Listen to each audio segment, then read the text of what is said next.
इतिहास के हम लोग आज शुरू करने जा रहे हैं। और इतिहास में जो टॉपिक होगा, देखिए पहले हम लोग समझिए थोड़ा सा मैटर क्या है। अभी जो ये लेक्चर होगा महत्वपूर्ण ज़्यादा बिहार पुलिस से रिलेट होगा। ऐसे बिहार पुलिस के अलावा अगर आप दरोगा में भी देखेंगे तो आधुनिक भारत का इंपॉर्टेंट ज़्यादा होता है। प्राचीन, मध्यकालीन, आधुनिक तीनों की अगर बात करें तो आधुनिक का इंपॉर्टेंट ज़्यादा होता है। तो ऐसा नहीं कि सिर्फ बिहार पुलिस वाले ही इस लेक्चर को देख सकते हैं, आप पढ़ेंगे तो वो कामयाब हो जाएगा, नहीं। बिहार एसएससी के लिए भी महत्वपूर्ण है, बिहार पुलिस के लिए महत्वपूर्ण है, बिहार दरोगा के लिए महत्वपूर्ण है। अमूमन बिहार पीसीएस का, बीपीएससी एग्जाम का जो फैक्चुअल क्वेश्चन होता है, ऑनलाइनर फैक्ट जो होता है, उसमें भी काम आएगा। जितने भी प्रतियोगी परीक्षाओं है सबका आधार है इतिहास का। इतिहास में कौन? आधुनिक भारत ज्यादातर। मैट्रिक पहले समझ लीजिए, 712 ईस्वी से पहले की जो घटना हुआ, 712 ईस्वी से जो पहले का घटना हुआ उसको हम लोग कहते हैं, 712 ईस्वी से पहले की घटना को कहते हैं कि प्राचीन है। क्या है? प्राचीन। अब 712 ईस्वी से 1526 ईस्वी तक, सॉरी 1707, 1526 नहीं, 712 से 1707 ईस्वी तक, इसको हम लोग मध्यकालीन भारत के नाम से जानते हैं। यानी 712 से पहले चाहे ईसा पूर्व हो चाहे ईस्वी हो, कोई भी हो, प्राचीन भारत में अध्ययन करते हैं। और 712 से लेकर 1707 ईस्वी तक मध्यकालीन भारत इतिहास में हम लोग टॉपिक पढ़ते हैं। और 1707 ईस्वी से लेके 1857 ईस्वी तक स्वतंत्रता संघर्ष में पढ़ते हैं। टॉपिक आधुनिक भारत, लेकिन स्वतंत्रता संघर्ष के बारे में पढ़ते हैं, आधुनिक भारत पढ़ते हैं। मतलब क्या है सर? 712 से पहले प्राचीन, 712 से 1707 तक मध्यकालीन, और 1857 तक आधुनिक। यानी 1707 ईस्वी से लेकर 1857 तक आधुनिक हो जाता है। अब 1857 क्रांति के बाद 1947 ईस्वी तक स्वतंत्रता संघर्ष होता है। 1857 से 1947 तक स्वतंत्रता संघर्ष होता है, जब आजादी मिल जाता है। और 1947 तक से वर्तमान अभी तक 2024 तक समसामयिकी कहिए, जीए कहिए, जनरल अवेयरनेस कहिए, है ना। तो 1947 से वर्तमान परिप्रेक्ष्य की अगर बात करें तक आपका क्या हो जाता है? तो समसामयिकी होता है, उसी को कहते हैं जनरल अवेयरनेस, आप कह सकते हैं। तो महत्वपूर्ण की दृष्टि से बात करें तो सबसे ज्यादा महत्वपूर्ण आधुनिक भारत है। यानी 1707 से लेके 1857 ईस्वी प्लस में स्वतंत्रता संघर्ष। महत्वपूर्ण की बात करें तो हिस्ट्री का सबसे रीढ़ वही है। अगर स्टेट पीसीएस की बात करें तो प्राचीन महत्वपूर्ण हो जाता है, मगध वगैरह सब उसमें आ जाता है तो महत्वपूर्ण होता है। लेकिन बाकी सभी प्रतियोगी परीक्षाओं के लिए आधुनिक भारत 1707 से 1947 तक का जो भी पॉइंट होगा सबसे महत्वपूर्ण माना जाएगा। चाहे वो बिहार पुलिस हो, चाहे दरोगा हो, चाहे बिहार एसएससी सीजीएल हो, चाहे बिहार एसएससी +2 लेवल हो, सबके लिए माना जाएगा महत्वपूर्ण टॉपिक। अब हम लोग चाहे तो शुरू पहले घटना प्राचीन घटा, फिर मध्यकालीन घटा, उसके बाद आधुनिक घटना घटा।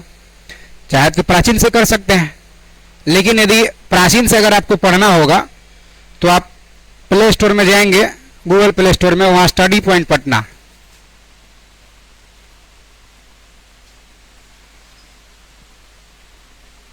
स्टडी पॉइंट पटना एप्लीकेशन लिखिएगा, डायरेक्ट इंस्टॉल कर लेना स्टडी पॉइंट पटना। इंस्टॉल करने के बाद वहां परचेज कर लेंगे एक बैच, और टोटल सीक्वेंस बाय सीक्वेंस आप पढ़ सकते हैं। लेकिन हम लोग अभी जो पढ़ाने जा रहे हैं बिहार पुलिस के परिप्रेक्ष्य में ज्यादा महत्वपूर्ण, जो बिहार पुलिस का सिलेबस में आधुनिक भारत इंक्लूड किया है, प्राचीन और मध्यकालीन को इंक्लूड नहीं किया मैट्रिक स्तरीय लेवल में। इसलिए हम लोग आधुनिक भारत से शुरुआत करेंगे। पढ़ने के लिए प्राचीन मध्यकालीन भी पढ़ेंगे, लेकिन अभी हम लोग आधुनिक भारत पढ़ेंगे। और जो बिहार पुलिस का अतिरिक्त जो दूसरा कोई होंगे, चाहे तो ऑनलाइन भी परचेज करके पढ़ सकते हैं, कोई खास तो नहीं, 100 रुपया 200 रुपया फी रहता है। अगर आप पटना में रहते हैं तो ऑनलाइन परचेज नहीं करेंगे, पटना वाले पटना में आकर पढ़ेंगे। तो 1707 से 1857 इसी का चर्चा करें ना हम लोग, कोई दिक्कत तो नहीं है। चलिए शुरुआत करते हैं हम लोग आधुनिक भारत। आधुनिक भारत बोले तो 1707 ईस्वी से लेकर के 1857 प्लस स्वतंत्रता संघर्ष 1947 तक, ये आधुनिक भारत में ही सब आता है ना। तो इतना हम लोग पढ़ेंगे। Point clear? यानी आधुनिक भारत से शुरुआत करते हैं। उत्तरकालीन मुगल सम्राट, आधुनिक भारत का पहला जो टॉपिक है उत्तरकालीन मुगल सम्राट। उत्तरकालीन माने सर जब देश में केंद्रीय सत्ता था। केंद्रीय सत्ता मतलब होता है शक्तियों का केंद्रीकरण का मतलब होता है जहां शासन का बागडोर एक ही आदमी संचालित करता हो, एक ही आदमी के अकॉर्डिंग चलता हो, उसको केंद्रीय सत्ता कहते हैं। जैसे अगर स्कूल है, स्कूल में प्रिंसिपल है, एक ही टीचर है वहां, तो प्रिंसिपल भी वही है, क्लास टीचर भी वही है, प्रार्थना भी वही करा रहा है, अटेंडेंस भी वही कर रहे हैं, खिचड़ी भी वही देख रहे हैं, बिल्डिंग का फंड भी वही देख रहे हैं, सारे काम वही कर रहे हैं, कलम लगा लिए कान में, सारे काम कर रहे हैं। तो शक्तियों का केंद्रीकरण है, सत्ता का केंद्रीकरण है। सब कुछ बिना उनके परमिशन के स्कूल में कुछ भी नहीं हो सकता है, वो केंद्रीकरण है। लेकिन स्कूल में प्रिंसिपल अलग है, क्लास टीचर अलग है, सफाई मंत्री अलग है, मॉनिटर अलग है, और हल्ला करेगा तो बोर्ड पर नाम लिख देंगे, बताने वाला अलग है क्लास में। सब अगर अलग अलग है तो शक्तियों का विकेंद्रीकरण हो जाता है, पावर का डिस्ट्रीब्यूशन हो जाता है, डिसेंट्रलाइजेशन हो जाता है, सेंट्रलाइजेशन नहीं रहता है। सेंट्रलाइजेशन केंद्रीकरण, डिसेंट्रलाइजेशन विकेंद्रीकरण, तो विकेंद्रीकरण हो जाता है। जब देश में मुगलिया बादशाहों का राज चलता था तो सर्वे सर्वा मुगल था। मुगल बादशाह औरंगजेब जब तक जिंदा था तब तक हिंदुस्तान का एक पत्ता भी औरंगजेब की मर्जी के खिलाफ नहीं हिलता था। औरंगजेब सहमत है तो काम होगा, अन्यथा नहीं होगा। जब मुगलिया सल्तनत धीरे धीरे समाप्त हो गया, औरंगजेब का मृत्यु हो गया। जब औरंगजेब का मृत्यु हो गया तो केंद्रीय सत्ता का अभाव हो गया।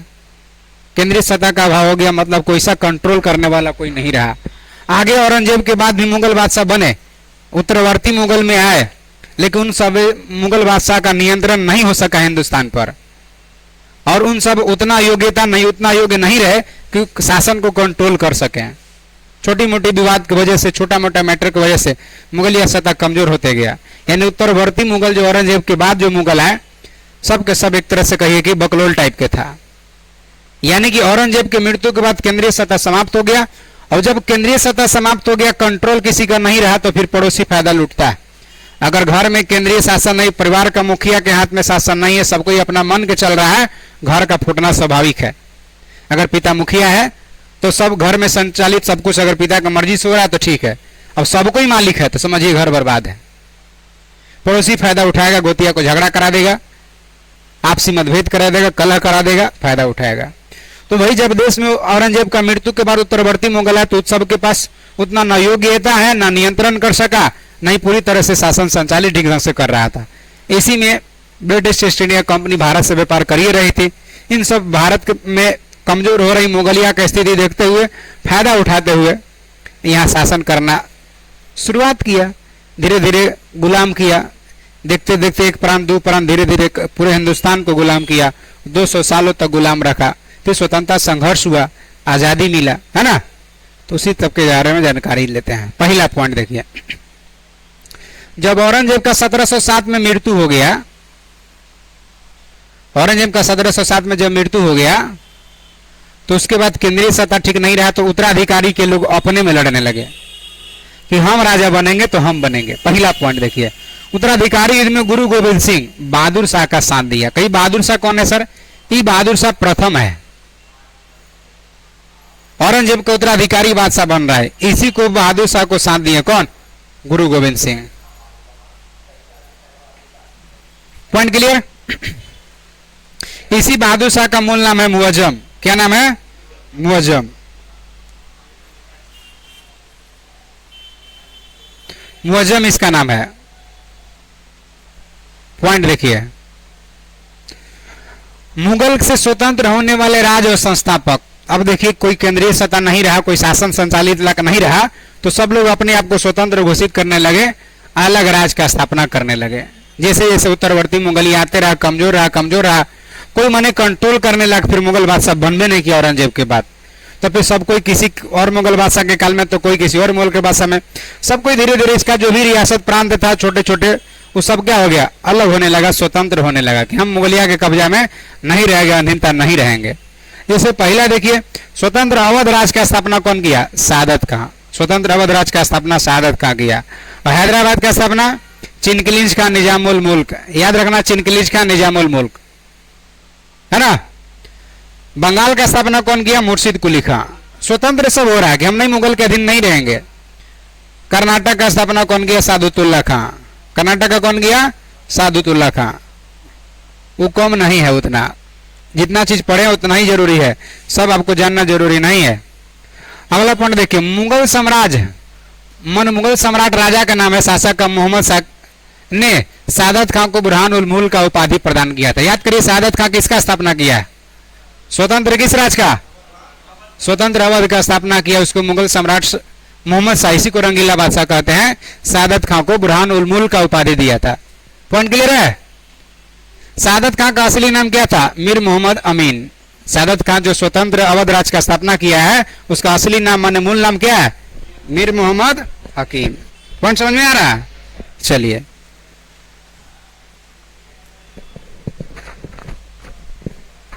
मीर मोहम्मद हकीम। बहादुर शाह का पूर्व नाम माने बचपन में नाम क्या? मुअज्जम। बहादुर शाह का पूर्व नाम क्या है? मुअज्जम। बचपन का नाम बहादुर शाह का मुअज्जम है। पॉइंट क्लियर है? मुअज्जम। अगला पॉइंट देखिए, बहादुर शाह को साहिब खबर के नाम से पुकारा जाता है। डायरेक्ट है, साहिब खबर के नाम से किसको जानते हैं? बहादुर शाह को। बहादुर शाह बोले तो बहादुर शाह प्रथम को साहिब खबर के नाम से जानते हैं। क्यों साहिब खबर कह रहे हैं भाई? तो क्योंकि मुगल बादशाह है बहादुर शाह प्रथम, मुअज्जम बादशाह बना है, और इसके काल में कई राज्य अपना स्वतंत्र हो रहा है, कोई राजस्व नहीं दे रहा है, लेकिन इसको कोई पता ही नहीं है। नहीं कहते एकदम बेखबर है, उसको कोई खौफ नहीं है, बेखबर है, उसको कोई खबर खोज खबर नहीं है, कहाँ रहता है, दिन भर ताश खेलते रहता है, जुआ शराब पीते रहता है ना, इसका कोई खबर नहीं, बेखबर है। तो साम्राज्य में अलग हो रहा है, स्वतंत्र हो रहा है, रोज स्वतंत्र राज्य स्थापना हो रहा, तब वो कोई मतलब नहीं, लूटपाट मच रहा, कोई टैक्स नहीं दे रहा, तब वो कोई मतलब नहीं। तो साहिब खबर कह दिया किसको? बहादुर शाह को। तो फिर आगे बादशाह हो गया जहानदार शाह। अगला मुगल बादशाह कौन हुआ? अब जहानदार शाह अपने शासनकाल में लाल कुमारी नामक वेश्या को हस्तक्षेप करने का आदेश दे रखा था। लाल कुमारी वेश्या को हस्तक्षेप करने का एक तरह से नहीं होता कि इसका चलती चलने का, कहा कि तुम जहां मन हस्तक्षेप कर सकते हैं। हस्तक्षेप करने का आदेश दे रखा है कौन? जहानदार। मैंने बड़े मियाँ तो बड़े मियाँ, छोटे मियाँ सुभान अल्लाह हो रहा है। बहादुर शाह तो बड़ा टाइप का है, ये था, इसको साहिब खबर कहते थे। कोई लूटपाट मचा रहा है, राजस्व नहीं दे रहा है, स्वतंत्र हो रहा है, कोई मतलब नहीं रखा, तो साहिब खबर कह दिए। अब जहानदार शाह को क्या हो गया था कि बेसिया को कहा कि हस्तक्षेप कर सकती है। और जो ज्यादा बेसिया, कहने का मतलब बेसिया वृत्ति जिसके समय बढ़ रहा है, और जो बेसियाओं का चरमोत्कर्ष हो, वो बादशाह लायक है नहीं। तो इसीलिए जहानदार शाह को अभी गद्दी से हटाएगा। ठीक है, एक तरह से कहिए कि जहानदार शाह भी उतना योग्य नहीं रहा। आगे मुगल कालीन इतिहास में सैयद बंधु भाई हैं दो, हुसैन अली और हुसैन अली खां अब्दुल्ला खां, शासक निर्माता किंग मेकर, शासक निर्माता किंग मेकर या निप निर्माता कहते हैं। क्यों? क्योंकि यही लोग मन कर रहा है बहादुर शाह को गद्दी पर से हटा के जहानदार शाह को बैठा दे रहा, मन कर रहा है जहानदार शाह को हटा दे रहा, यही लोग किंग निर्माता किंग मेकर है। कौन? अली बंधु कह सकते, हुसैन अली खां और अब्दुल्ला अली खां। क्लियर? किंग मेकर, निप निर्माता या शासक निर्माता। अब देखिए जहानदार शाह जो बेश्या को हस्तक्षेप करने का आदेश दे रखा था, इसको क्या कह दिया लोग? लंपट मूर्ख कहा जाता है। यानी पहले साहेब खबर उसको कहते थे, इसको लंपट मूर्ख कह रहे हैं। तब अगला बादशाह किसको बना दिया? फर्रुखसियर को। फर्रुखसियर को मुगल वंश का घृणित कायर कहा जाता है। फर्रुखसियर को मुगल वंश का क्या कहते हैं? घृणित कायर। कहीं कि ऐसा क्या काम कर दिया सर, इसको जो घृणित कायर कहना पड़ गया? वो तो दोनों पागल है ये था, लेकिन फर्रुखसियर भी बना तो उन लोग से भी पागल निकला। ये क्या किया से देखिए, फर्रुखसियर का काम किया है, इसको चेचक रोग हो गया था, फर्रुखसियर को बीमारी हो गया था, बीमारी हो गया था। 1715 ईस्वी में एक विशिष्ट मंडल, अंग्रेज का प्रतिनिधि मंडल है, भारत आया था। यह विशिष्ट मंडल फर्रुखसियर के दरबार में 1717 में पहुंचा था। अब देखिए क्या मैटर हुआ से। माने एक लाइन में आपको याद रखना है कि भारत में फर्रुखसियर के दरबार में अंग्रेज का विशिष्ट मंडल 1717 में आया और उस समय फर्रुखसियर को बीमारी था, चेचक हो गया था। फर्रुखसियर जानलेवा घाव से पीड़ित था, चेचक से तड़प रहा था। अब इस विशिष्ट मंडल जो अंग्रेज लोग आए थे उसमें हैमिल्टन नामक एक डॉक्टर भी था। जो प्रतिनिधि लोग आए थे उसमें हैमिल्टन डॉक्टर था जो फर्रुखसियर को इलाज किया और उसको ठीक कर दिया। किसको? फर्रुखसियर को। इनसे खुश हो गया फर्रुखसियर एकदम। खुशी के आगे जो है ना, नहीं बता कि खुश होकर के जब और देखे होइएगा सीरियल में देखे होइएगा, रामायण महाभारत सब में देखे होइएगा कि दास दासी जाकर के राजा को कहती है कि बधाई हो राजन, पुत्र रत्न की प्राप्ति हुआ, बधाई हो राजन, पुत्री जन्म ली है। तो राजन तुरंत अपना माला वो निकालते, खुशी से माला डाल देते, ही लो खुशी से, बधाई हो बुआ तुम्हारे तरफ गई है। बुआ खुश होके अंगूठी निकाल के, ही लो, बधाई हो भाभी, भाभी तुम्हारे तरफ गई है बच्ची, ई लो कान में के झुमके लो, निकाल के लो, खुशी से दे देते थे। बधाई हो ताऊ जी आप चाचा बन गए, खुशी की बात है, अंगूठी निकाल के, ई लो, खुशी से दे देते थे लोग। कारण कि फुआ के तरफ, मामा मामी के तरफ, नाना नानी के तरफ, भाभी के तरफ बच्चे जन्म लेते थे, जाते थे, मौसा मौसी की तरफ होते थे। अब ऐसा नहीं रह गया है, इसीलिए अब नहीं मिलता है। अब जन्म लेने के बाद कहते कह रहे एकदम ऐश्वर्या राय की तरह लग रही है, ऐश्वर्या राय की तरह लग रही, तो फिर ऐश्वर्या राय से जाके लो। कोई मौसी के फुआ के कहते तब ना कि मौसी की तरह लग रही है तो मौसी देती, तो इसीलिए नहीं मिलता। अरे एकदम लग रहा है जय दुगन है, आता है जय दुगन से जाके लो। आइए आगे। तो ये खुश हो गया इलाज से। कौन खुश हो गया? फर्रुखसियर। अंग्रेज को भारत में कहीं भी व्यापार करने का अनुमति और अंग्रेजी सिक्के को मान्यता दे दिया। देख लीजिए, अंग्रेज का सिक्का भी चलेगा और कहीं भी व्यापार करिए। इतना भी ज्यादा खुश ना हो कि धरती तर से जमीन हट जाए, हमारे पैर तर से जमीन हट जाए। कहीं भी व्यापार करो, तुम्हारा सिक्का भी लीगल है, डॉलर हो चाहे लिब्रे हो चाहे कोई मुद्रा हो, उसे मतलब नहीं है। चलो, फर्रुखसियर द्वारा जारी किया गया घोषणा को ईस्ट इंडिया का मैग्ना कार्टा कहते हैं। ईस्ट इंडिया का विशेष अधिकार पत्र मिला, मैग्ना कार्टा, यानी फर्रुखसियर मैग्ना कार्टा जारी किया 1717 में। अंग्रेज के लिए मैग्ना कार्टा हो गया, विशेष अधिकार पत्र हो गया। तो अंग्रेज व्यापार नहीं करेगा जब मिल गया छूट, तो पूरी तरह से व्यापार करने लगा, धीरे धीरे जाल में जकड़ते गया। यानी इसीलिए इसको कह दिया कि घृणित कायर है। कौन है घृणित कायर? फर्रुखसियर। आगे देखिए, तब फर्रुखसियर को हटा दिया लोग, किसको बनाया? मोहम्मद शाह को। इसी को रंगीला बादशाह कहते हैं। देखिए, अब मोहम्मद शाह को बादशाह बनाया, लेकिन यहो कोई ना कम रहता हो ना, यहो कुछ कम नहीं है। देखिए क्या इसे, सुंदर युवतियों के प्रति ज्यादा इसका रुझान है। राजा को अगर ऑर्केस्ट्रा में मन लगने लगे तो राज चलेगा? अगर राजा कहे कि ऑर्केस्ट्रा सही है, भजन कीर्तन छोड़ के ऑर्केस्ट्रा कराने लगे, मन लगेगा? सुंदर युवतियों के प्रति ज्यादा इंटरेस्ट होने के कारण मोहम्मद शाह को रंगीला बादशाह कहा जाता है। यो रंगीला बादशाह निकला। क्लियर है? समझ में आया? अब देखिए, गुस्सा गया लोकल लोग कि भाई अली बंधु इन लोग कर क्या रहा है, कभी इसको राजा बना रहा, कभी उसको बना रहा, शासक निर्माता है, नित निर्माता, किंग मेकर है, किंग मेकर बार बार कर क्या रहे लोग। चलो इसको नहीं मानेगा। तुरानी सैनिक हैदर बेग सैयद बंधु में के गो भाई हुसैन अली खां को क्या कर दिया? हत्या कर दिया 1720 में कि जा न रहेगा ना इतना, तुम चेंज करेगा जब मन तब, जो ऐसे कि बदल दे रहा है, कभी आरजेडी से चल जा रहा है तो कभी जदयू से चल जा रहा है तो कभी बीजेपी से चल जा रहा है, हटो, साइड कर दिया। क्लियर? आगे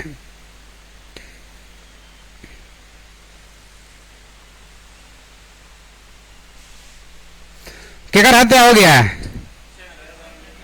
उन लोग का क्या योगदान था? शासक बनाते थे।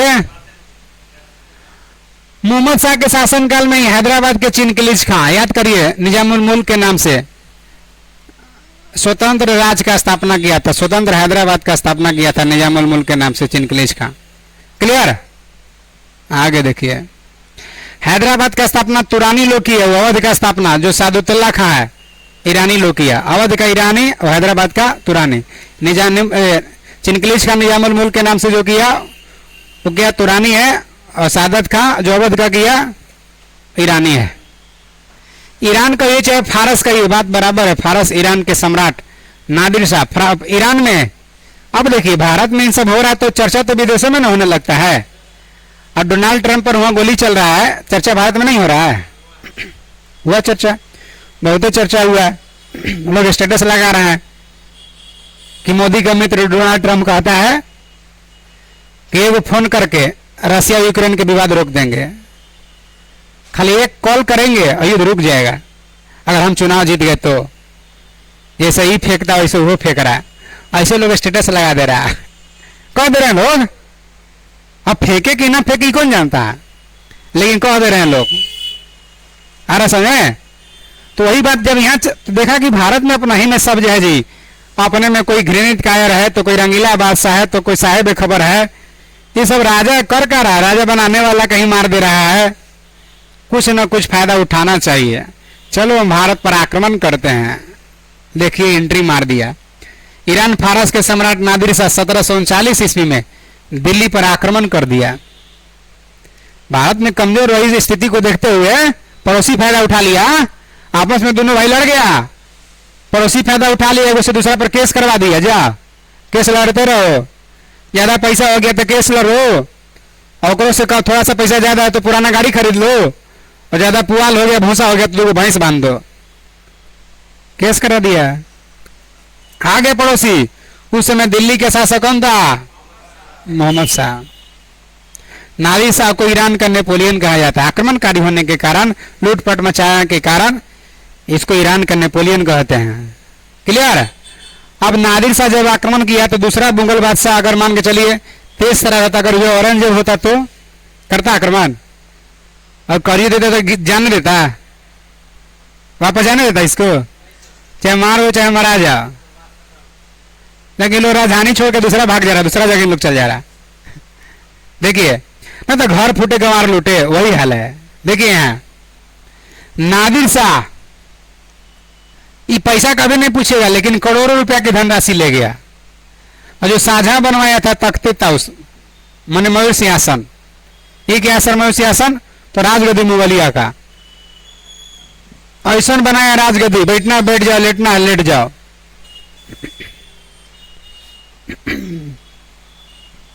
कोहिनूर हीरा को लेकर वापस चला गया, तख्ते ताउस को भी लूटा, और जो कोहिनूर हीरा लगा हुआ था तख्ते ताउस में उसको भी लूट करके लेके चला गया। वो कोहिनूर हीरा इधर उधर हो रहा अभी ब्रिटेन के पास लंदन में है। हाँ हाँ, क्लियर पॉइंट, लूट करके लेके चला गया।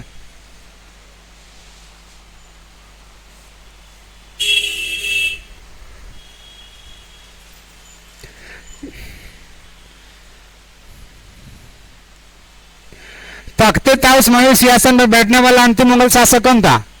मोहम्मद शाह। माने मुगल की ऐसा नहीं कि अंतिम मुगली बादशाह हो गया, तख्ते ताउस पर बैठने वाला। जब लूट कर लेके चल गया तो चौकी पर बैठा साहब, माने उतना बढ़िया गद्दी ना मिला, वो वाला जो तख्ते ताउस था वो वाला नहीं रहा। तो अंतिम मुगल बादशाह कौन था? मोहम्मद शाह। क्योंकि इसी के समय आक्रमण किया नादिर शाह, लूट के लेके चला गया। तो आगे जो आएगा हराएगा वो नहीं है। और पहला मुगल बादशाह शाहजहां था, क्योंकि शाहजहां ही बनवाया था मयूर सिंहासन। ठीक है, आगे आइए। शाह आलम द्वितीय अगला मुगल बादशाह, इसी को कहते हैं अली गौहर। इसी के शासनकाल में 1803 में अंग्रेज दिल्ली पर कब्जा कर लिया। देख रहे हैं, अंग्रेज का ही हिमाकत हो गया। जो अंग्रेज मुगलिया के डर से थराता था, औरंगजेब के डर से कांपता था, वो अंग्रेज आज दिल्ली पर कब्जा कर लिया। कब? 1803 में शुरुआत हो गया भारत का गुलामी। आगे देखिए,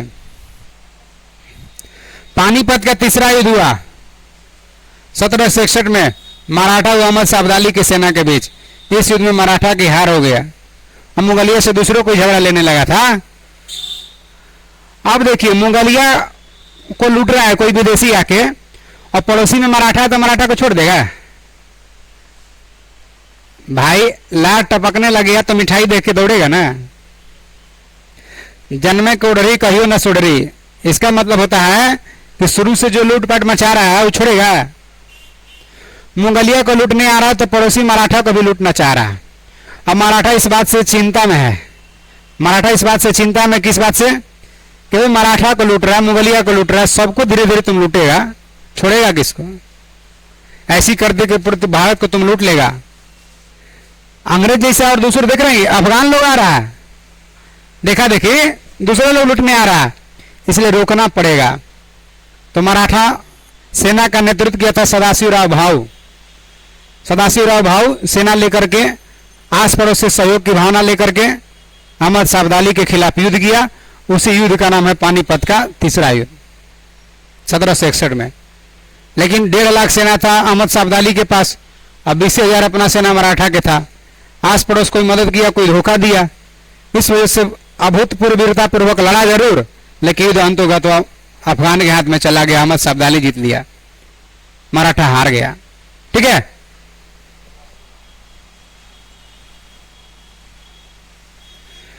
बॉक्स में देखिए, उत्तरकालीन मुगल माने औरंगजेब के बाद के मुगल। सबसे पहला कौन? बहादुर शाह। तब कौन? ईसवी जरूरी नहीं है। तब कौन? फर्रुख सियर। तब कौन? मोहम्मद शाह। यहां तक क्लियर है? तो सबसे लास्ट में बहादुर शाह जफर 1837 से 1857 ईस्वी। सीक्वेंस याद रखना ना, लास्ट वाला खाली ईस्वी।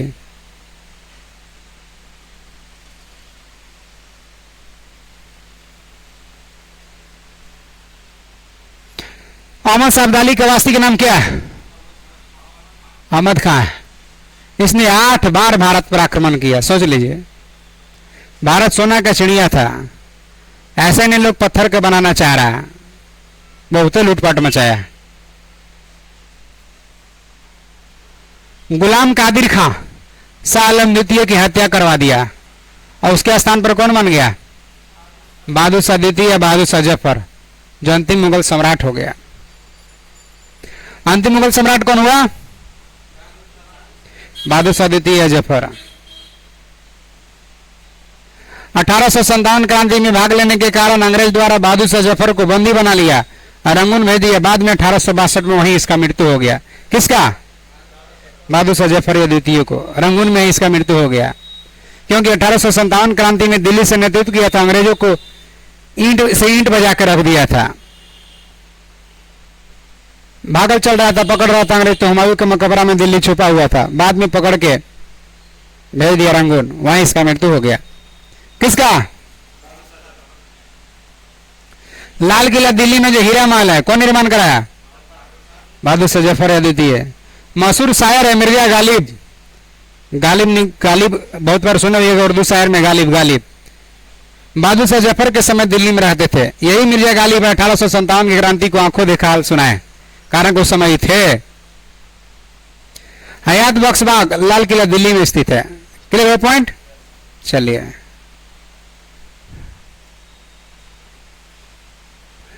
उपाधि में थोड़ा सा आप एक मैटर याद रखिएगा ना, तो याद रहेगा आपको। क्या याद रखना है? जल, फग, मोर, अप। जहांदार शाह को कहते हैं लंपट मूर्ख, एगो। फर्रुख सियर को कहते हैं घृणित कायर, दूगो।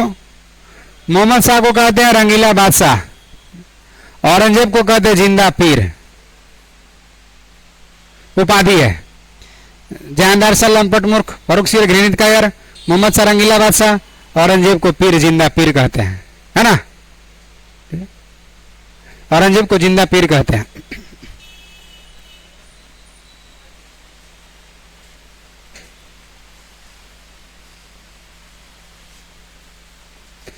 अब यहां से पॉइंट में आ जाइए, देखिए कि कैसे उत्तरवर्ती मुगल समाप्त हुआ। उत्तरवर्ती मुगल का पतन कैसे हुआ से देख लिया ना, कितना स्थिति खराब रहा। जब उत्तरवर्ती मुगल का पतन हो गया तो जे तनी मनी नियंत्रणों कर रहा था वो ना समाप्त हो गया। अब जब वो समाप्त हो गया तो जाहिर सी बात है विदेशी का प्रभाव ज्यादा ना बढ़ेगा, तो विदेशियों का प्रभाव पड़ा। भारत में पहली व्यापारी कंपनी का आगमन होना शुरू हो गया। भारत में जो यूरोपीय व्यापारी कंपनी थी, जो यूरोप में व्यापार करते चली आ रही थी, भारत में आना शुरू कर दिया, आगमन शुरू हो गया, है ना? क्यों? क्योंकि देख रहा कि कोई केंद्रीय सतह है नहीं, औने पौने दाम पर मिलेगा कच्चा माल, व्यापार करेंगे, मार्केट बना लिया। अब देखिए 1498 डेट के साथ 17 मई 1498 को वास्को डी गामा भारत के पश्चिमी तट पर, पश्चिमी तट बोले तो समझ रहे हैं, ये वाला पश्चिमी तट हो गया, ये पूर्वी तट हो गया, तो पश्चिमी तट के कह रहा है। वास्को डी गामा भारत के पश्चिमी तट पर स्थित कालीकट बंदरगाह पर पहुंच गया और भारत यूरोप के बीच नए समुद्री मार्ग का खोज किया। इस यात्रा में वास्को डी गामा को गुजराती पथ प्रदर्शक अब्दुल मनीद सहयोग किया। देखिए क्या पॉइंट में निकल के आ रहा है से। भारत आप जानते हैं एशिया महाद्वीप का देश है और यहां है लगभग, और यूरोप भी जानते हैं आप, यूरोप जो है ई वाला क्षेत्र में। अब यूरोप महाद्वीप से आने के लिए भारत लोग आना पड़ता था तो सीधे आता था, पहले कोई दिक्कत नहीं होता था। क्या भारत पहले नहीं था कि 1498 में भारत जन्म लिया है का? ना, पहले से था, लेकिन रास्ता में बाधा पड़ गया, युद्ध वगैरह, ऑटोमन तुर्क लोग युद्ध कर दिया, युद्ध वगैरह की वजह से रास्ता को बंद करना पड़ गया, यूरोप वाले लोग सीधे भारत नहीं आ पा रहे थे। अब आने बीच में अगर किसी और का जमीन है, रास्ता नहीं देगा तो जाइएगा, तो झगड़ा झंझट युद्ध वगैरह के कारण जैसे कि रास्ता मार्ग बंद हो गया। अब हो गया यूरोप वालों को टेंशन। किस बात का टेंशन? क्योंकि यूरोप में गरम मसाला का बहुत डिमांड था, ठंडा प्रदेश से गरम मसाला खूब खाता, मांसाहारी है, बहुत जबरदस्त होता है, जितना गरम गरम भोजन होगा ज्यादा करे, कारण ठंडा प्रदेश है। अब मार्ग जब बंद हो गया तो मार्ग बंद हो गया तो जाहिर सी बात है लाया कैसे गरम मसाला? भाई भारत के गरम मसाला का क्रेज था।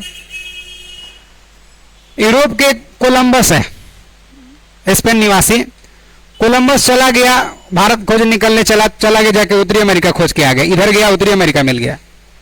1492 में कोलंबस उत्तरी अमेरिका का खोज कर दिया, वापस गया, कहा कि हमको ना मिला भारत, यानी इधर स्पष्ट हो गया कि नहीं है, इधर तो ऑलरेडी वही है। अब देखिए उसके बाद बार्थोलोम्यो डियास चला जहाज में, नाव में पूरा ईंधन उंधन भरवा के खोज निकलने नीचे आ गया। आशा का अंतरिम द्वीप केप ऑफ गुड होप खोज कर दिया, लेकिन भारत से दूरी पर रह गया, भारत नहीं पहुंच सका, ये वापस लौट गया।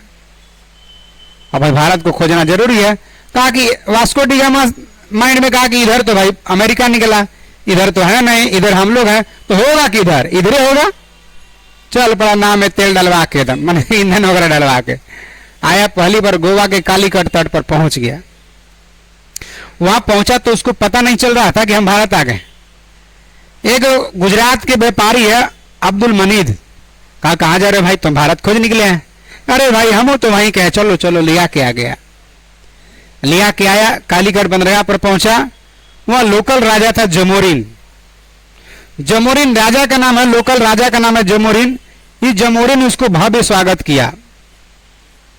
अतिथि देवो भव के पाठ हम लोग आज भी करते हैं हिंदुस्तान में, अतिथि को देवता समान माना जाता है।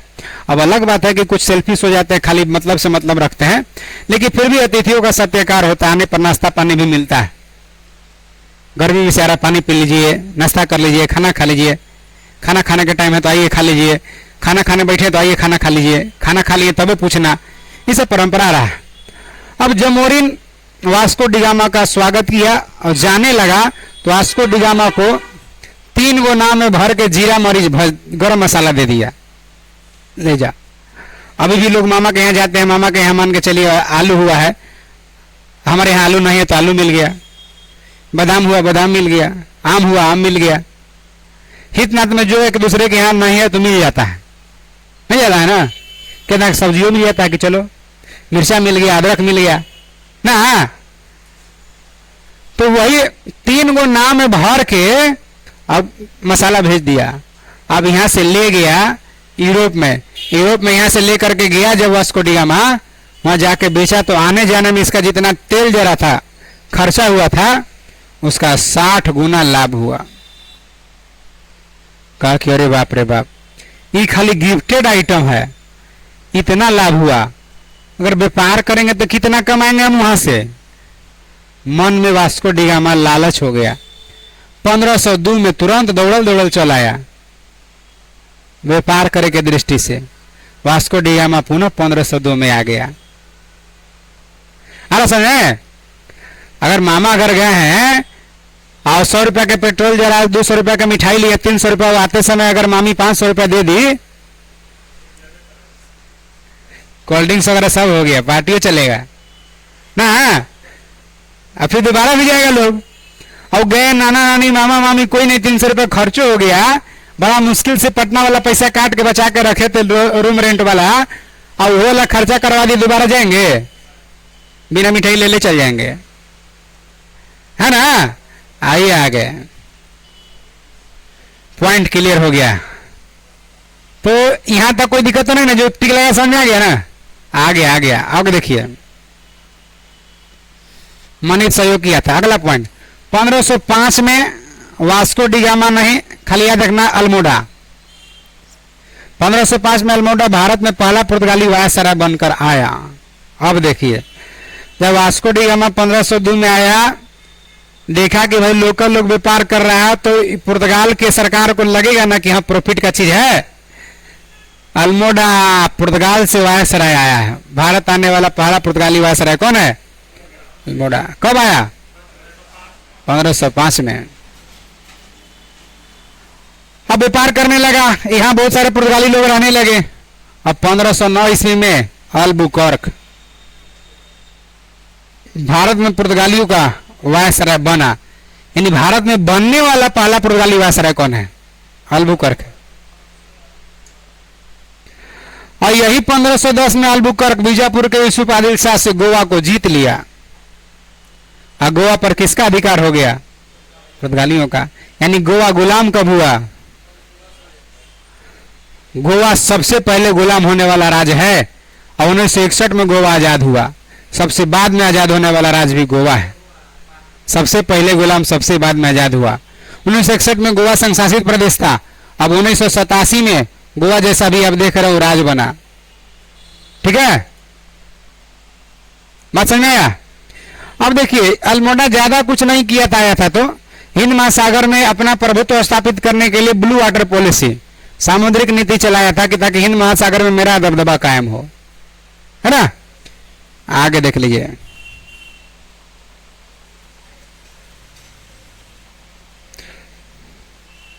पुर्तगाली ने अपनी पहला व्यापारी कोठी कोचीन में खोला। कोची कहाँ है? केरल में। वो अपना पहला कोठी खोला। कोठी खोला माने सर, कोठी तो एसपी आवास को भी कह देते हैं कि एसपी आवास से बोल रहे, कोठी से बोल रहे हैं।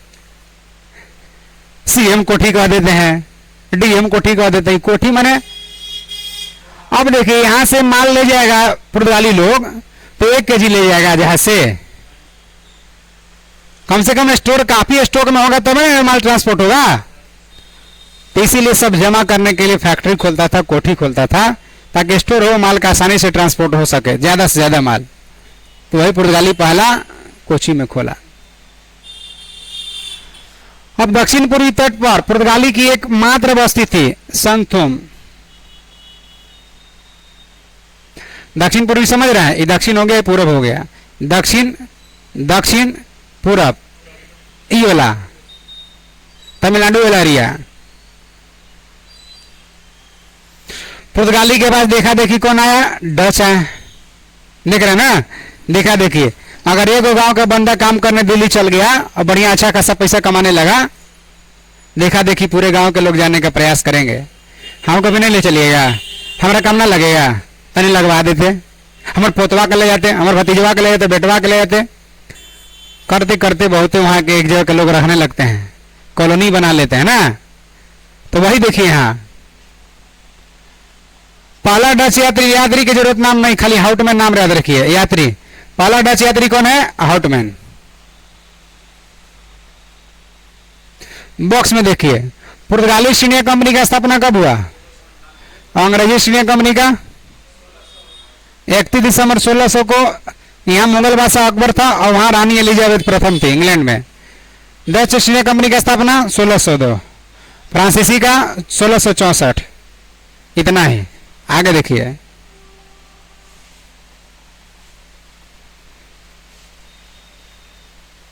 ये जो हाउटमैन आया था ना, भारत के सुमात्रा, पूर्व सुमात्रा पहुंचा था, मैंने कहीं अंडमान निकोबार तरफ से एंट्री लिया था ना।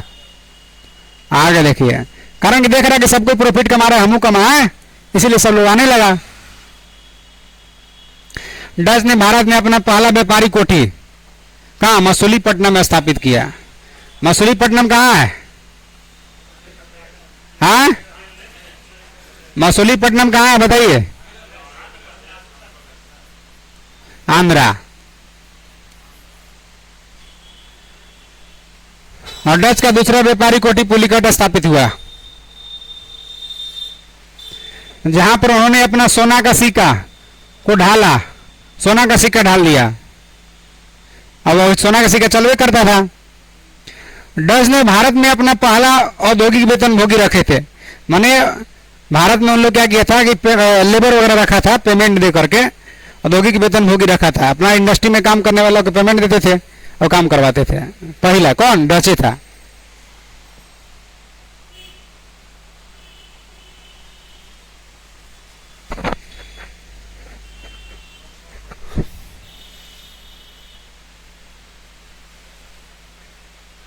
अब देखिए, पहले अंग्रेज आइए गया था 1600 में, 1498 में पुर्तगाली आ गया था। डच 1602 में ना आया, बाद में ना आया। पहले से अपना पांव जमा चुका था भारत में पुर्तगाली, फिर अंग्रेज मार चुका था, तब फिर आया डच। तो डच लोग उन लोग को देखिए कंपटीशन करेगा कि भाई पहले ठेकेदार पुराना ठेकेदार कैसे कैसे किया है, हम भी ठेकेदारी लेंगे तो क्या करेंगे, ये ना। तो डच लोग सीखा, देखिए क्या करेगा। डच का भारत में अंतिम रूप से पतन 1759 में अंग्रेज और डच के बीच बेदरा का युद्ध में हो गया। कंपटीशन करने लगा। अंग्रेज क्या किया, अरे हम पहले से यहाँ हैं, अब मेरा कोई वैल्यू नहीं है, हमसे कंपटीशन करेगा। पहले से पुर्तगाली कुछ बोलवे नहीं करता है, अब तू ही बोलेगा। तो इतना ज्यादा व्यापार करने बढ़ गया है, झगड़ा ले लिया, डच और अंग्रेज लड़ गया। कौन सा युद्ध? बेदरा का युद्ध। कब? अब डच हार गया तो साइड हो गया। अब अंग्रेज का और सीना चौड़ा हो गया, ये डच को हराने वाला बाहुबली है दम। भयभीत था संसार जिसे, कालके के संहारक, वीरों के वीर, महिष्मती के होने वाला उत्तराधिकारी, माता शिवगामी देवी का प्रिय पुत्र अमरेंद्र बाहुबली ना कहता है। तो समझ गया कि भाई अंग्रेज अब कितना फूल गया। बेदरा के युद्ध में हरा दिया डच को, अंग्रेज फूल गया था। आइए आगे। 31 दिसंबर 1600 को इंग्लैंड में रानी एलिजाबेथ प्रथम ने ईस्ट इंडिया कंपनी को अधिकार पत्र प्रदान कर दिया कि जाओ ईस्ट इंडिया कंपनी व्यापार करो भारत से। 31 दिसंबर 1600 को। उस समय मुगल बादशाह कौन था? अकबर। कारण कि 1605 तक अकबर रहा। अब ईस्ट इंडिया कंपनी भारत में व्यापार करने के लिए आ गई। कहीं व्यापार करने के लिए आ गई सर? हाँ, देखिए क्या होता था। रानी एलिजाबेथ, जो एक क्वीन एलिजाबेथ प्रथम जो है ना, ये कही थी कि 15 साल तक व्यापार करो। 15 साल तक वैलिडिटी दिया था सर्टिफिकेट का, व्यापार करने का अधिकार का। आगे चल के जेम्स प्रथम सम्राट बन गया, वहां कहा कि अनलिमिटेड व्यापार करो, तो 15 साल की दी थी स्टार्टिंग में। ये लोग व्यापार करने आया तो व्यापार जैसा कर रहा है। भारत के पास समस्त दुनिया का मुद्रा आ रहा है, करेंसी आ रहा है। कैसे? अब भारत के पास मसाला ले जाने के लिए पुर्तगाली आ रहा है, तो मसाला किसका है? भारत का। जा कहां रहा? पुर्तगाल में। भारत बेच रहा है कि खरीद रहा है? तो भारत का निर्यात बढ़ रहा है कि घट रहा है? निर्यात बेचारा बढ़ रहा है। तो किसी देश का निर्यात अच्छा हो तो अच्छा ना देश माना जाएगा। पैसा कितना भारत सस्ते ले जा रहा। जौन जीरा मरीच के भारत में कोई पूछ नहीं रहा था, अपना जीरा मरीच महंगा हो गया है, बहुते बेचे हम लोग। जो पूछ नहीं रहा था उसको औने पौने दाम में अंग्रेज ले जा रहा था। कोई बात नहीं, ले जाओ, पैसा तो दे रहा ना जी। डच लोग ले जाओ, फ्रांसीसी ले जाओ, अंग्रेज ले जाओ, पुर्तगाली ले जाओ, सबको पैसा दे के ले जा रहा था कि फ्री में ले जा रहा था? अब 10 रुपये 10 को दे तो 100 रुपये हो जाता है ना। दुनिया के समस्त देश के पैसा कहाँ आ रहा है? भारत उन लोग से कुछ खरीद रहा है? खाली खा रहा हो गया। मसाला ले लीजिए, ले जाइए। सूती कपड़ा चाहिए, ले जाइए, ले जाइए। रेशमी वस्त्र चाहिए, ले जाइए, ले जाइए। पैसा दीजिए, लास्ट में बैग में भर के जाके बेड के नीचे रख के सूत रहा है रोज। यानी समस्त दुनिया का करेंसी कहाँ आ रहा है? भारत में। यही बात से पूरा टेंशन में हो गया बैंक ऑफ लंदन, इंग्लैंड में। कहा कि भाई जी, ईस्ट इंडिया कंपनी तू कितना बार लोन लेगा रे? हमेशा लोन लेने आ जाता, मुंह फाड़ ले। लोन लीजिए, व्यापार कर ला, प्रॉपर्टी तुम्हारा उतना लोन देना ही पड़ता। बैंक चलेगा जब पैसा जमा भी होगा निकासी भी हो, खाली निकाल नहीं वाला आएगा। बैंक दूसरा ब्रांच से पैसा जमा कर रहा, खाली निकाले आ रहा, कैसे बचेगा? कहा कि तुम लोग पैसा जमा भी करो, खाली लोन ले रहा। कहा कि ऐसा करो कि एक बार फाइनल तुम लोग जितना लोन लेना उतना ले लो, ओकर बाद जमा करना होगा। ठीक है, बैंक ऑफ लंदन लोन दे दिया। तो लोन हुए पैसा से ब्रिटेन में, इंग्लैंड में इंडस्ट्री लगा दिया। भारत में रेशमी वस्त्र आता था, ले जाकर पैसा से ले जाता था। अब रेशमी वस्त्र वहां ही बनाने लगा। भारत में चरखा चला के बनता था, दिन भर में एक रुमाल ना बने, और दिन भर में सैकड़ों कुर्ता पजामा निकाल दे रहा मशीन। अब सस्ता भारत से कच्चा माल मिल ही जा रहा था, वहां जाके बनाए, वो कुर्ता वाला इनके भारत में बेचने लगे। लीजिएगा कितना में? 200 रुपये में कुर्ता बनाने में लगा उसको 20 रुपया, 180 रुपया का मुनाफा। ये लोग सोचेगा 200 रुपया के कुर्ते पजामा न लेना है, 200 रुपये से ज्यादा का तो हम कपास बेच देंगे, 200 रुपये ज्यादा का तो मसाला बेच देंगे, कोई बात नहीं, दे दीजिए, 4 एक्स्ट्रा दे दीजिए। अब भारत वाला कुर्ता पजामा जींस वगैरह खरीदने लगा यूरोप से, तो पैसा देगा ना? देगा नहीं देगा? तो पैसा अब कहां जाने लगा? यूरोपीय कंट्रीज में। अब इतना ना भारत को अपने ऊपर डिपेंड बना दिया, इतना ना भारत यूरोप के ऊपर डिपेंड हो गया, खाए पिए से लेके रोजमर्रा का चीज सब चीज किसका लेने लगा? ब्रिटेन का। अपन कुछ ना, आज भी आटा ऑस्ट्रेलिया से लेके खा ले रहे लोग। है ऐसे आटा खाएंगे? ऑस्ट्रेलिया वाला आटा खाएंगे, उजला उजला एकदम ऐसे। तो भारत डिपेंड हो गया यूरोप पर डिपेंड हो गया, तो जाहिर सी बात है उन लोग महंगा बेचेगा, कहेगा ऐसे ना देंगे ऐसे देंगे। और कच्चा माल भारत से, जो चाय दार्जिलिंग के भारत में कोई पूछता नहीं था, वो दार्जिलिंग के चाय को यूरोप में डिमांड था। ये चाय पत्ता यहीं से ले जाके 2 रुपए में प्लास्टिक में पैक करके 20 रुपए में 18 रुपए का प्रॉफिट। धीरे धीरे एकदम कर्ज में भारत डूब जाएगा। सब एक तरह से स्पंज की तरह यहाँ डुबा रहा है, जाकर वहां निचोड़ दे रहा है, मुंह में मार दे रहा है। स्पंज होता है इसी ना, चाशनी को निकाल देगा तब खाएगा। क्या कर रहा है? यहाँ डुबा रहा है भारत में, लेकर पैसा निचोड़ दे रहा है, ब्रिटेन में मार जा रहा है, स्पंज की तरह बना दिया। प्रारंभ ईस्ट इंडिया कंपनी, पहला गवर्नर थॉमस स्मिथ था। ईस्ट इंडिया कंपनी का पहला गवर्नर कौन है? थॉमस स्मिथ था।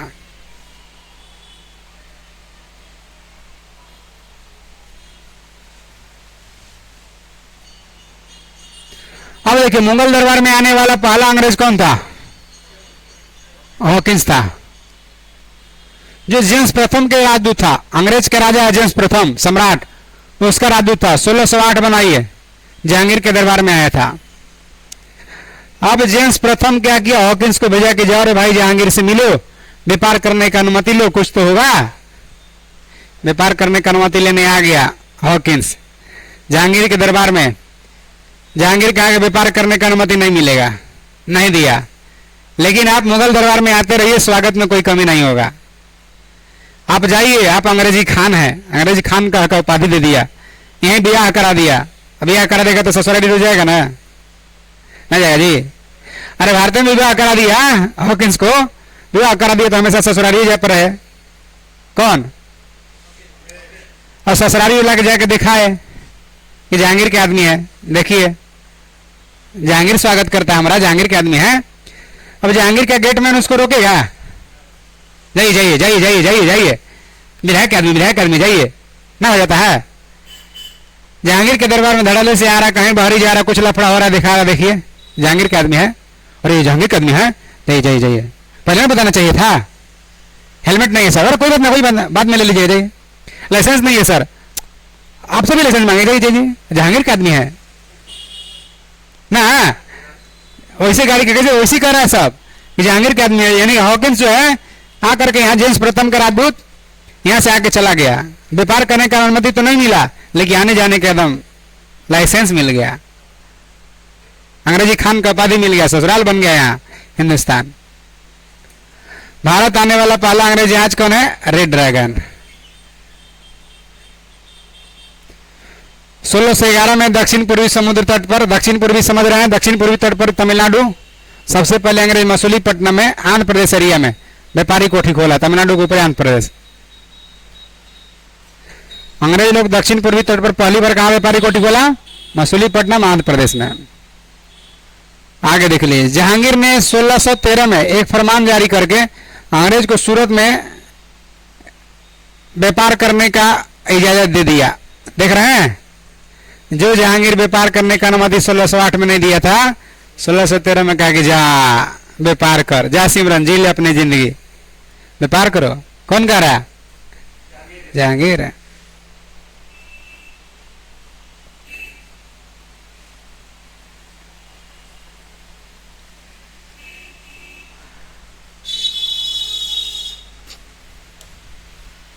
पूरी तौर पर अंग्रेज अपना पहला व्यापारी कोठी कहां? मसूलीपट्टनम में स्थापित किया 1611। क्यों? क्योंकि 1613 में सूरत बना है।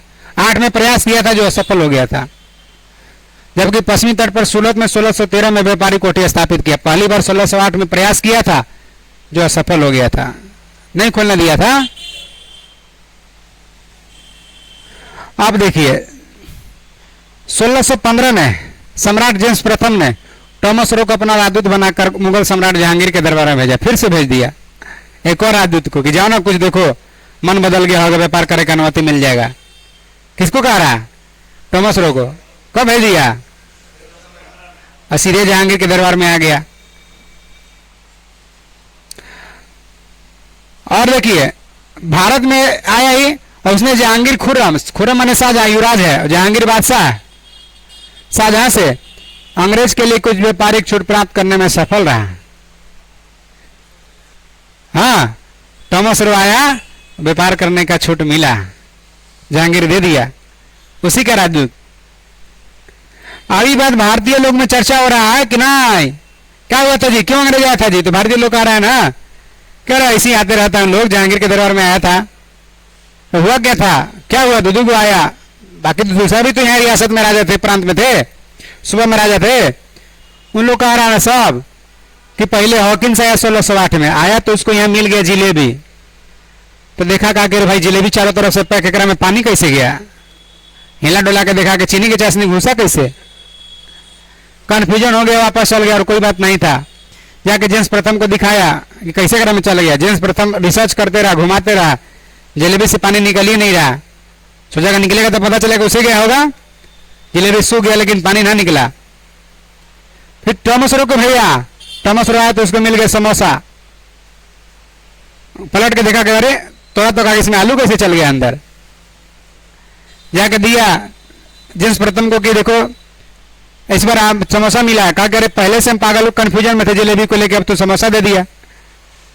कुछ ना कोई भारत में जाके व्यापार करो। ये सब लोग मजाक बना रहे थे, हकीकत ये था कि व्यापार करने का छूट मिला, अब अंग्रेज का दबदबा यहाँ होगा, हो गया व्यवस्था। अब इतना ही नहीं, देखिए 1632 में गोलकुंडा के सुल्तान अंग्रेज को सुनहला फरमान दिया। क्या दिया भाई? वह जिसके अनुसार अंग्रेज 500 पैगोडा देता गोलकुंडा आंध्र प्रदेश के सुल्तान को वार्षिक किराया। गोलकुंडा का राज का जो भी बन रहा है सबको स्वतंत्रता पूर्वक उपयोग कर सकता था। मतलब क्या हो गया सर? 1632 में गोलकुंडा का सुल्तान फरमान जारी किया, अंग्रेज को कहा कि 500 वार्षिक किराया दे दीजिए पैगोडा, और आप जितने भी बंदरगाह है सबका इस्तेमाल करिए, ट्रांसपोर्ट लाइए, ले जाइए। अब बताइए 500 उसको अगर किराया देना है, अगर मान के चलिए उसको 500 पाउंड पैगोडा किराया देना है, 500 इनकम होगा तो कोई किराया पर लेगा? हाँ, 500 पैगोडा अगर किराया देना हो, 500 उनका इनकम हो तो कोई लेगा किराया पर? काहे किराया देने के लिए लेगा? तो समझिए ज्यादा कमाने के चक्कर में ले लिया, और बंदरगाह मिल गया तो ट्रांसपोर्ट पूरा बढ़ गया, ट्रांसपोर्ट बढ़ गया तो मैंने कही कि व्यापार पूरा बढ़ गया। आगे एगो पॉइंट छोड़ देना है। 1661 में अब देखिए गोलकुंडा तो बंदरगाह मिल गया है अंग्रेज को, और 1661 में पुर्तगाली राजकुमारी कैथरीन बेरगंजा का विवाह ब्रिटेन के राजकुमार चार्ल्स द्वितीय से हो गया।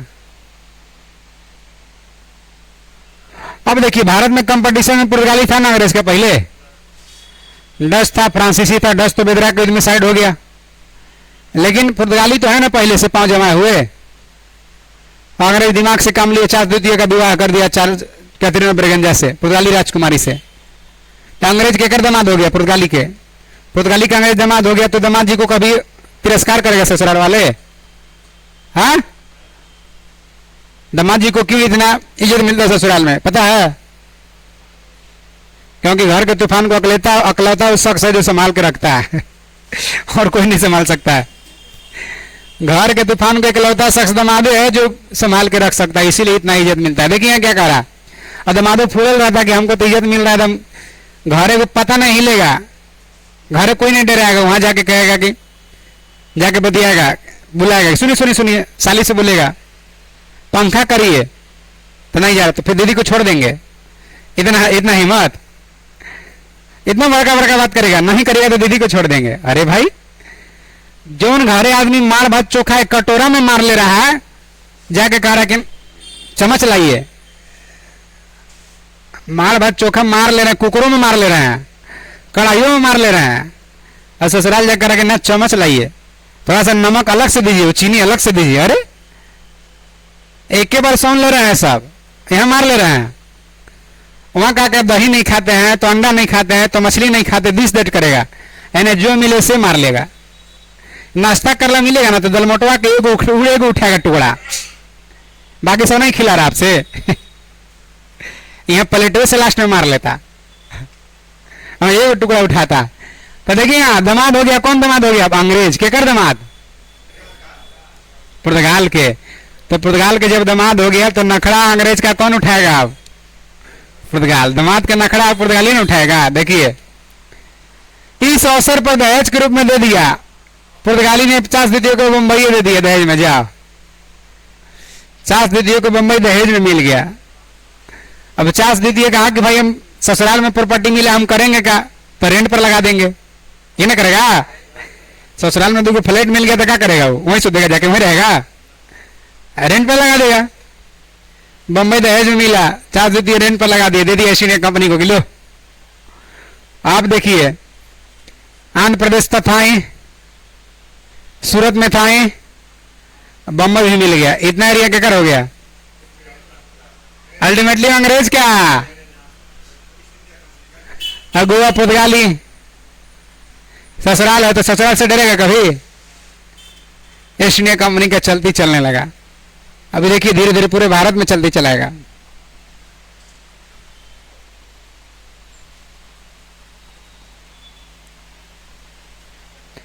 सोलह 161 में भी आया हुआ था, तो शुरू शुरू में तनी मनी लजाता हो जाता है कि रेंट पर हम लगाएंगे, हम रेंट लेंगे, ससुराले वाला को छोड़ देता है। शुरू में पत्नी को छोड़ देगा, कोई बात नहीं, राशन कार्ड पर वहीं मिल रहा है चावल, लास्ट में कटवा के अपना घर कार्ड पर करवा लेगा कि 5 केजी मिल रहा है वहां। इससे अच्छा कि अपना राशन कार्ड में रहेगा तो 5 केजी घरे ना मिलेगा। मैके से कटवा दो, मैके से राशन कार्ड पर नाम कट गया, ससुराल वाला पर जुट गया, 5 केजी हर महीना मिलने लगा। तो शुरू शुरू भैया होगा तुरंत पहले बार जब करोगे कटवा लो ना ना।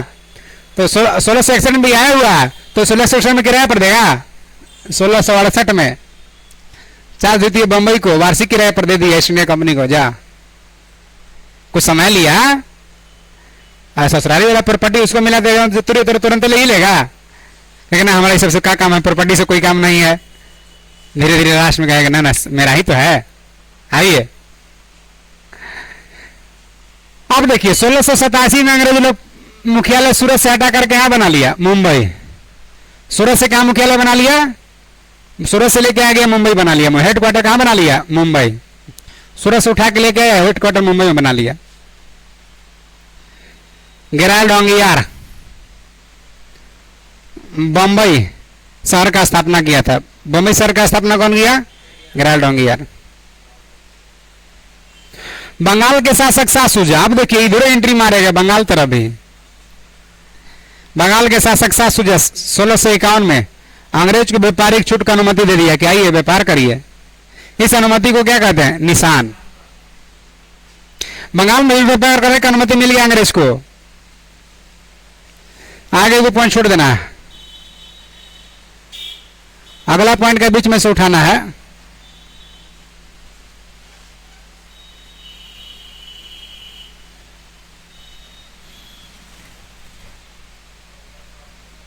जॉर्ज चर्नक कलकत्ता कोलकाता नगर कहलाए, स्थापना की खाली है जिसका न्यू जॉर्ज चोर्नॉक, याद रखिए। कोलकाता नगर कहलाए जिसका न्यू कौन रखा? जॉर्ज चोर्नॉक, यानी कोलकाता नगर का स्थापना कौन किया? जॉर्ज चोर्नॉक। भारत में फ्रांसीसी के पहला कोटि कंपटीशन में अब उतरा है कौन? फ्रांसीसी, बढ़ चढ़ के। डच साइड हो गया, पुर्तगाली के विवाह हो गया, अब कंपटीशन में कौन बचा है? फ्रांसीसी। फ्रैंको कोरे द्वारा सूरत में 1668 में स्थापित किया गया, यानी कि पहली बार फ्रांसीसी कहां फैक्ट्री खोल रहा है? सूरत। कब? 68। अब 1674 ईस्वी में नाम फ्रैंकविस मार्टिन ने पुडुचेरी, जो आगे चल करके पांडिचेरी के नाम से जाना गया, स्थापना की। और का एक लाइन में याद रखना, पुडुचेरी की स्थापना कौन किया? फ्रैंकविस मार्टिन। कब? 1674।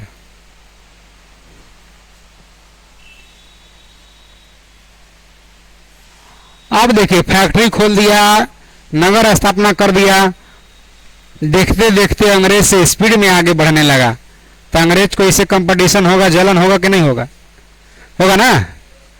देखिए अंग्रेज क्या करेगा, ये सब की व्यवस्था करेगा, साइड करेगा।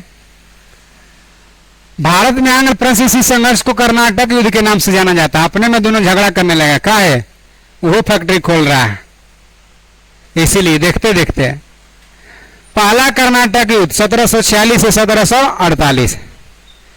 ये नहीं होता यहाँ, और छोड़ता ऑस्ट्रिया के। ऑस्ट्रिया का उत्तराधिकारी को लेकर के यूरोप में अंग्रेज और फ्रांसीसी के बीच संघर्ष होने गया। ऑस्ट्रिया का उत्तराधिकारी फ्रांसीसी बनेगा कि अंग्रेज बनेगा, फ्रांसीसी बनेगा, दोनों के बीच झगड़ा होने लगा, लड़ने लगा। ऑस्ट्रिया के उत्तराधिकारी को लेकर दोनों लड़ रहा था, तो यहां भी फ्रांसीसी अंग्रेज था, वहां का देखा देखी ऑस्ट्रिया का यूं लड़ गया। घरे में पटीदार में गोतिया में झगड़ा हो रहा है, पटना में कजन रह रहा है, एक ही लॉज में है, घरे झगड़ा हुआ, पता चला, बोला चाली बंद। वहां का झगड़ा के देखे यूं झगड़ा शुरू नहीं, यहां शुरू हो गया। तुम्हारे पापा क्या करते हैं? आज तक कुछ नहीं किए, खाली हमारे पापा का पैसा कमाते हैं, सब खाली खर्चा करते हैं। जमीन लिया है तो सबके नाम से लिया, यहां करने लगा। हाथ तेरी के घरे झगड़ा हुआ, यहाँ भी झगड़ा, ऑस्ट्रिया में झगड़ा हुआ, भारत में झगड़ा। तो ऑस्ट्रिया को उत्तराधिकारी को लेकर फ्रांस और अंग्रेज लड़ रहा था, भारत में अंग्रेज फ्रांस दोनों को है था, दोनों यहाँ भिड़ गया। भीड़ तो गया लेकिन छुड़ा दिया गया। ऑस्ट्रिया का शांत हुआ, यहां भी शांत हो गया।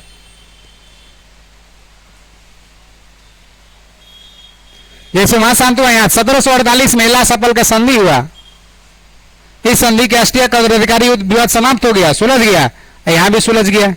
जो पढ़ेंगे उतना ही खाली टिक लगाना, यानी एला सफल संधि के तहत युद्ध टल गया। लॉज में दोनों बहस करते करते भिड़ गया, दोनों के रूम पार्टनर दूसरा को जाकर धर लिया, छोड़ा दिया, युद्ध शांत हो गया। दोनों एक दूसरे के फॉर्म में कि छोड़ा दिया ना तो दिखा देते, दोनों का आ रहा, अगला बार कोई नहीं रहेगा तब भिड़ना, चिल्ला रहा था, अगला बार बता देंगे, ऐसे कर रहा है सब। है देखिए, शांत करा दिया, झगड़ा से खत्म हो गया। लेकिन फिर भी बोला चाली हो जाता झगड़ा अंत होने के बाद। हाँ जी, झगड़ा खत्म हो गया तो बोला चाली हो जाता है, ये लंबा दिन तक चलता है। अब फटाफटी हो रहा था, छोड़ा दिया अलगे अलगे, तो बोला चाली हो गया ना, ना बोला चाली ना हुआ। हाँ, दूसरा कर्नाटक युद्ध 1749 से 54, हैदराबाद और कर्नाटक को उत्तराधिकारी विवाद हो गया। मैंने हैदराबाद और कर्नाटक को लेकर के फ्रांसीसी अंग्रेज लड़ गया। आगे जो पढ़ेंगे वही।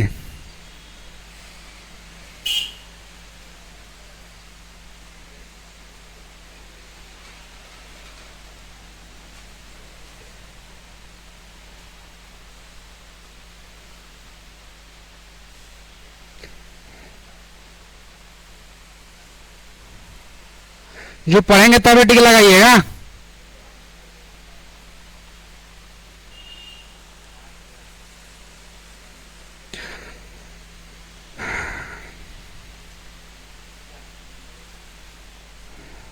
सत्रह सौ 49 से 54 था ना। अब देखिए 1755 में संधि हो गया, पांडिचेरी का संधि हुआ, युद्ध अंत हो गया। यानी दूसरा फिर दोबारा भिड़ गया, लेकिन फिर छोड़ा दिया लोग। फिर संधि करा दिया, है ना। कलछुल छोलनी दोनों लेके दौड़ल था मारे, कलछुलिया वो छीन लिया, छोलनिया वो छीन लिया, चकुया छुपा दिया, बेड के नीचे रख दिया, ये ना कि भोग भाग देगा इधर उधर, तो है ना। अब देखिए पहला कर्नाटक युद्ध 1746-48 राष्ट्रीय उत्तराधिकारी युद्ध समाप्त हुआ था ना, तो यहां एलासापल की संधि 1748 में समाप्त हो गया, ऑस्ट्रिया का उत्तराधिकारी समाप्त हो गया था। इसी संधि के तहत पहला कर्नाटक युद्ध भी समाप्त हो गया था ना, छोड़ा दिया लोग आकर के। और छुड़ाने वाला थकल अभी नहीं, इरिटेट हो जाएगा तो लास्ट में कहेगा जाओ मरना तो मरो, हम नहीं कुछ करेंगे। मान के जो छुड़ाने गया ओकरे शर्ट फाड़ दिया अगर शांत दिमाग का होगा तो जाओ लड़ना लड़ो, हम नहीं कुछ करेंगे। अगर गर्म दिमाग का तो उठा के पड़ेगा, तुम मेरा शर्ट क्या फाड़ दिया ना, अपना से झगड़ा ले लेगा, दूसरा का झगड़ा अपने ले लेगा। दूसरा कर्नाटक 49 से 54 में हुआ, फ्रांसिस गवर्नर डुप्ले वहां हार गया ऑस्ट्रिया में। अब फ्रांसिस गवर्नर डुप्ले हार गया तो फ्रांसीसी के सीना चौड़ा है कि अंग्रेज के? फ्रांसीसी हार गया, अंग्रेज के सीना चौड़ा हो गया। कहा कि देखा ना ऑस्ट्रिया में, कर्नाटक में कह रहा है कि देखा ना ऑस्ट्रिया में, वो ऐसे ही हराएंगे, वो ऐसे ही मारेंगे तुमको भी, जैसे डुप्ले को पिटाया वहां। ये मत सोचो तुमको भी मारेंगे, तुम्हारे पापा को भी मारेंगे, यानी वहां पिटा रहे हैं पापा तो यहां तुम्हें पिटाएगा, ऐसे कह रहा। अब देखिए तो यहाँ अंग्रेज लोग जब फ्रांसीसी हारा, अंग्रेज ऐसे कह रहा है तो फ्रांसीसी कह रहा है कि ठीक है पापा को मार लेना, हमरो मार लेना, ऐसे कहेगा उन लोग कहे कि हमको घरे वाला मत समझो, पटना है पटना, बढ़िया बढ़िया भुला जाता है यहाँ, ऐसे कह रहा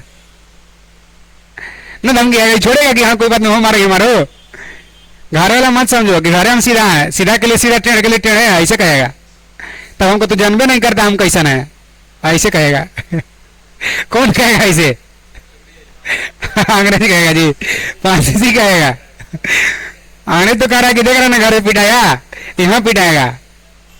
अब फ्रांसीसी कह रहे तो हमको जानबे नहीं करता अभी, है ना, तुरंत फोन करके बुला लेंगे सबको, आ जाइए। अब देखिए डुप्ले हार गया ऑस्ट्रिया में तो उसको वापस बुला लिया गया, और उसका जगह पर गोडेहू को भारत में अगला फ्रांसीसी गवर्नर बना दिया गया।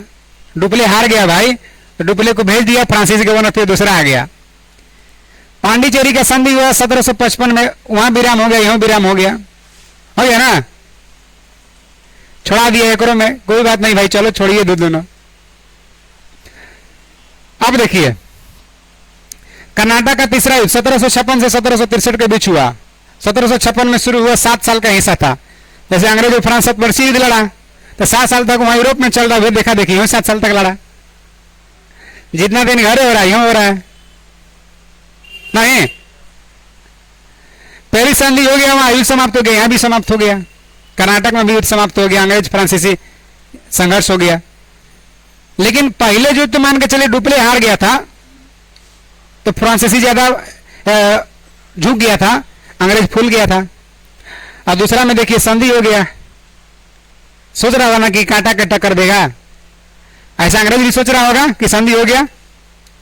अगर हार एकदम स्वीकार कर लेता था ना फ्रांसीसी होता, अंग्रेज को भी लग रहा कि सब ना मानेगा, फ्रांसीसी को लग रहा कि सब ना मानेगा। बार बार किचिर किचिर किचिर किचिर कर रहा है, जब न तब लॉज में झगड़ा कर ले रहा है। ऐसा करो कि जिस दिन 15 अगस्त 26 जनवरी रहेगा, सबके लॉज से बाहर रहेगा, उसी दिन तुमको बताएंगे।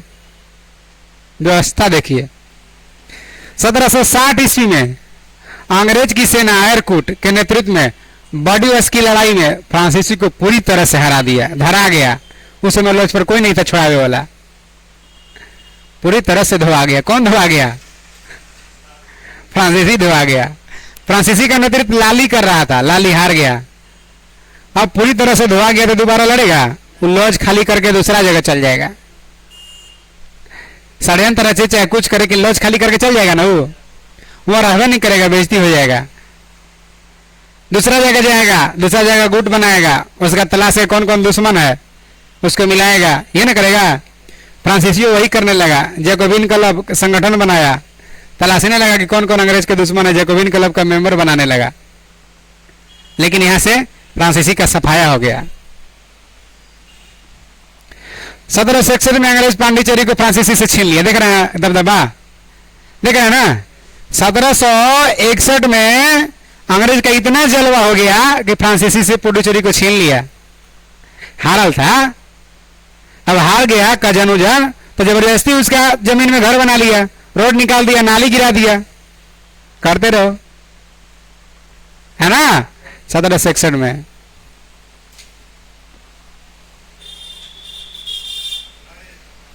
थोड़ा सा और